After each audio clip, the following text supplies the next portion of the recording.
محمد رسول الله. الحمد لله، الحمد لله رب العالمين، الحمد لله والشكر لله. يا أبو فادي يا أبو فادي، بلدي هاي ياسوف زراعية، بكينا نفلح وبكينا نحرث ونضرس ونساوي. كل 3 شهور تطلع لنا 750 شيكل، هاي اللي بناخذ منهم 3 شهور، والله حتى صار اكثر من 4 شهور. Several years ago, 71-year-old Abdelmati Yassin's livestock was killed and his farmland destroyed by Israeli settlers, leaving him with no source of income. Today he travels to the West Bank city of Salfit to receive European charity. 80,000 Palestinians receive this type of European aid each year. From 1993 to 2004, the Palestinian people received about $9 billion in foreign aid. تقدري تاخذي لترميم البيت مساعدة طارئة، قولي لهم بدي مساعدة طارئة تيجوا تزوروا بيتي. عمر الحمام. طب اكتب لي اسمك، اكتب لي اسمك. In the next few years, that aid will have reached close to $15 billion. Certainly, with all of this funding, we have not seen any changes in the poverty levels because of the fact that this funding did not generate employment opportunities.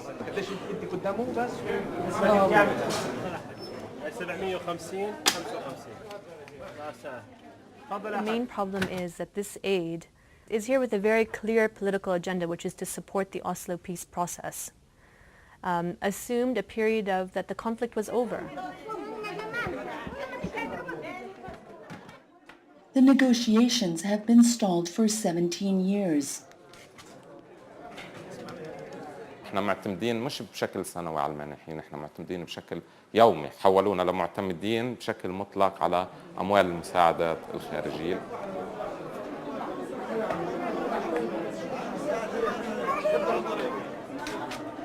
هذا الدعم مش موجه انه ينهي الاحتلال. عبد المعطي خليل ابراهيم ياسين. نعم.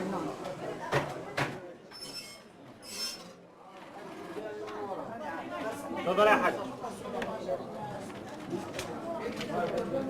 مع السلامة.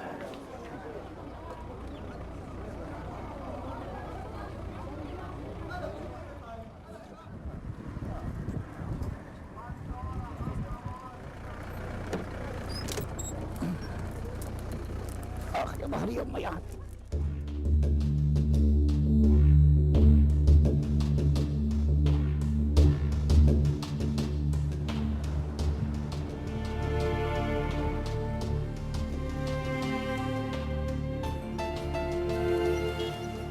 Even though donor funding was intended to help Palestinians, it hasn't necessarily achieved that goal.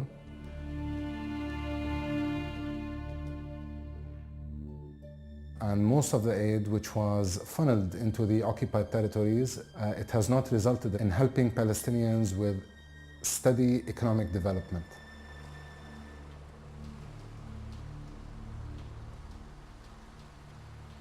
Historically, over half of Palestinian society worked in agriculture. Palestinians were self-sufficient. They exported fruits and vegetables throughout the Arab world in the 1970s and 80s. قبل أوسلو كان في استغلال للأرض، يعني كان في زراعة.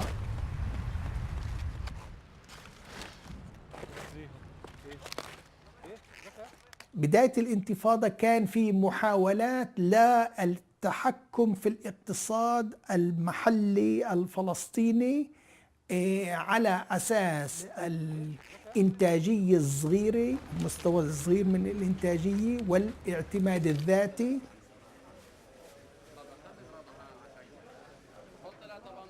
But Palestinian actions during the Oslo period proved devastating to Palestinian farming.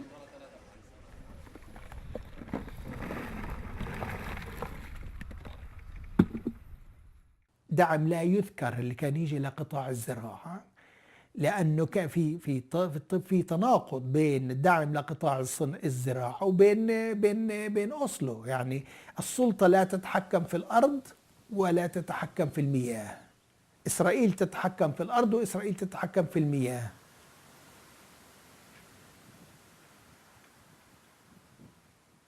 المجتمع ما اندعمش لا حتى يصير مكتفي ذاتيا، ما اندعمش حتى يصير عنده سيادة غذائية. ليش ما اندعمش؟ حتى يصير عنده أمن غذائي.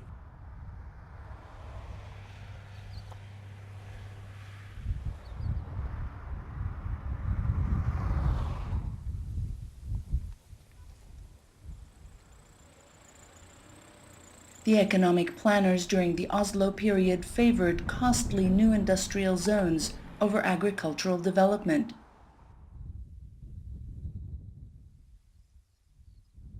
This has proved problematic.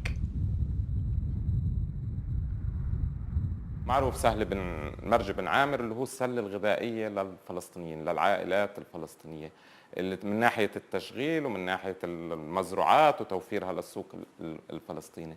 لما فكروا يعملوا منطقه صناعيه، الاسرائيليين اصروا انه يعملوها بمرج بن عامر بالاراضي الزراعيه الموجوده حاليا.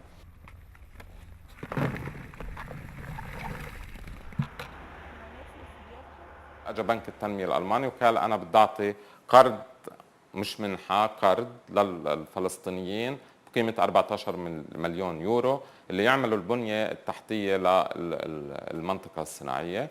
وإسرائيل كانت بتعملوا المنطقة الصناعية هين ممنوع تستخدموا المياه الجوفية، بمعنى أنه إسرائيل أصرت بالاتفاقية أنه تكون هو المزود للمياه في المنطقة الصناعية وكمان للطاقة.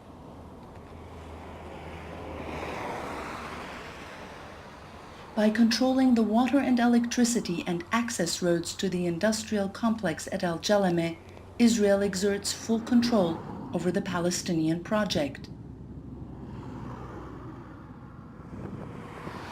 من 16 سنة المشروع بنحكى عنه، لليوم ما صار إشي، ما صار منطقة صناعية. But something did happen. Agricultural land was destroyed at Al Jalameh to build one long gravel road. It sits unused, a road leading to nowhere.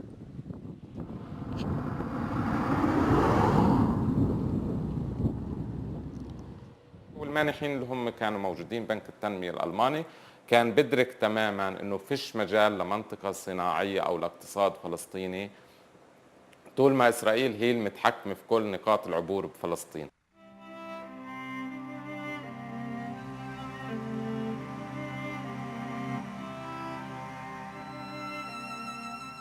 Six years into the peace process, Palestinians began resenting donor interference in their affairs.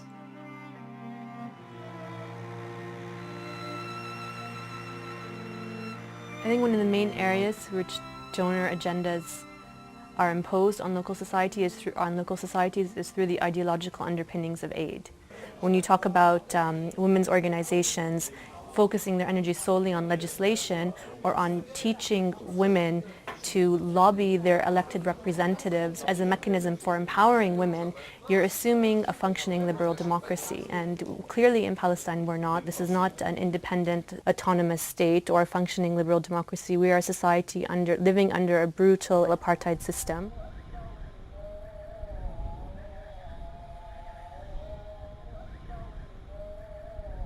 المرأة كانت بالانتفاضة الأولى وهي دورها بالأحزاب أنشط سياسياً من ما هي موجودة اليوم.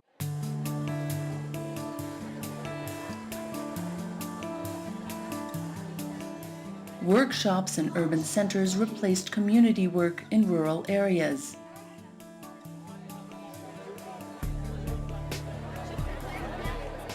The lessons of the women's movement, because they're very critical and they're very self-aware of how the movement has been transformed by the NGO process, is that they've been able to promote wonderful legislation, but politically they are much weaker, and they don't actually have the real political power that a social movement needs to transform, to go about pursuing social change.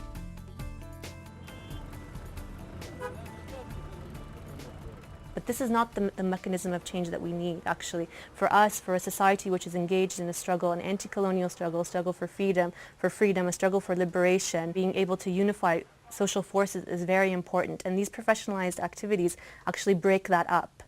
They've broken up the grassroots model of organizing that we had in the first Intifada. كان ربط الحزام في الطائرة عند هبوط الطائرة فقط. Volunteers have virtually disappeared in Palestine due to large-scale funding of such activities. People who once volunteered in the new NGO world now expect to be paid. While donor aid has diluted the spirit of volunteerism, it has also changed the dynamics of the Palestinian business sector.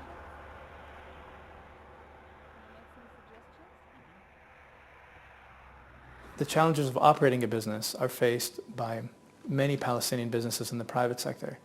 One of those challenges is recruiting Palestinians. It is a product of what's starting to be called the NGOization of developing economies. It's a result of a large amount of foreign aid that is injected to the Palestinian economy that allows non-governmental organizations or NGOs the ability to offer inflated salaries that are far detached from the local economy to recruit educated and professional Palestinians. So NGOs are therefore able to offer a salary that is 3 to 4 times higher than what the local private sector can afford. That increases the cost of labor and reduces the labor supply to the private sector and directly undermines the private sector's ability to recruit Palestinians, hire them, and therefore build a autonomous or an independent Palestinian economy. If donor aid is encouraging inflated salaries for the educated classes, then why are these educated classes incapable of building an independent economy?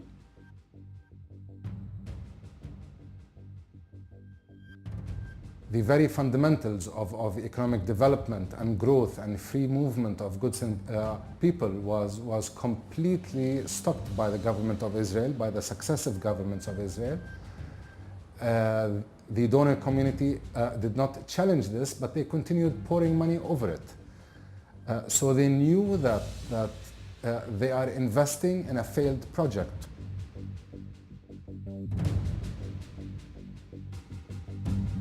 The Oslo project had many beneficiaries who worked to keep the project alive.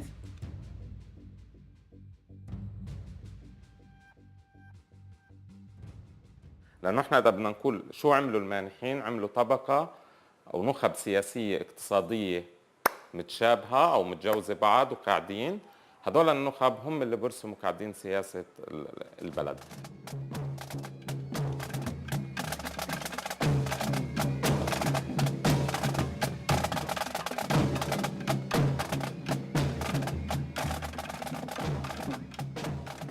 The NGO process is really works hand in hand with the process of promoting an image of prosperity in cities like Ramallah and and a focus on also fostering a middle-class lifestyle, lifestyle which is focusing on consumption. All of this works to create a symbol of normality, that we're living in normal conditions, that actually everything is fine in the West Bank and Gaza, that the state is in the process, that there's a state on the way that will be independent very soon, and all of this masks the structures of oppression that we live under daily, and that the structures of control that Israel has put in place.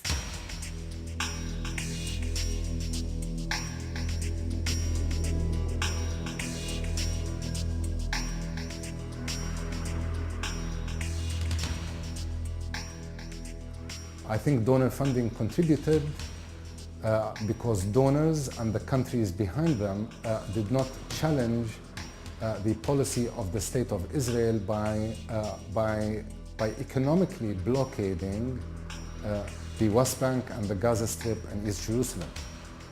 So they knew that they are investing in a failed project which cannot be feasible without the free movement of goods and people.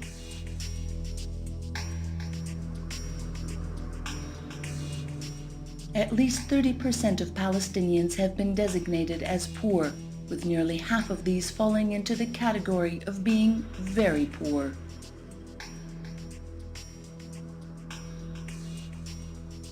How can so many Palestinians remain poor with so much aid being donated? واحنا ما ننساش انه في جزء كبير كمان مقدر يمكن بين 30 ل 50% من الدعم اللي بيجي من مصادر الدعم الخارجية بيرجع لنفس المصادر، بيرجع للبلاد نفسها من خلال المستشارين في بعض المشاريع. هاي النسبة اللي بترجع لمصدر الدعم تزيد عن 50% من المبلغ المقر اللي بنحط على الكتب. يعني بتسجل انه هذا دعم للشعب الفلسطيني تحت الاحتلال.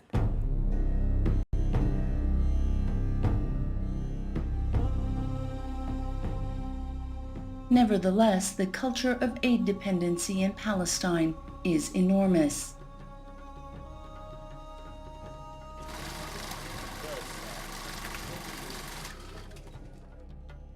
Right now, 30% of the Palestinian GDP comes from foreign aid.